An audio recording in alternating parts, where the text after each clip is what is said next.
Сыктывкарский школьник держит в страхе не только одноклассников и ребят с параллелей, но даже преподавателей и собственных родителей. О случае на пресс-конференции рассказал начальник управления МВД России по Сыктывкару Ильдар Хуснутдинов. Он отметил, в последнее время все чаще ведомство вынуждено работать с трудными подростками. Если кто-то из них еще только на профилактическом учете, то некоторые уже приступили черту закона. Одна из таких историй активно муссируется в народе. Горожане из уст в уста передают информацию о якобы банде подростков, которые орудуют в столице Коми.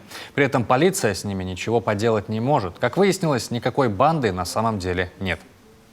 На сегодняшний день такой прямо проблемы, как понимание банды, у нас в настоящий момент отсутствует.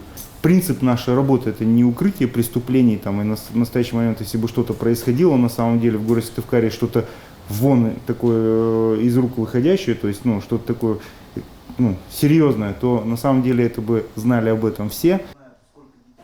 Впрочем, проблемы с трудными подростками все же имеются. Они все так же совершают правонарушения. Но, судя по статистике, преступлений среди несовершеннолетних все же стало меньше. Так, с начала года в столице Коми зафиксировано 46 правонарушений. Это на 14 меньше, чем за аналогичный период прошлого года.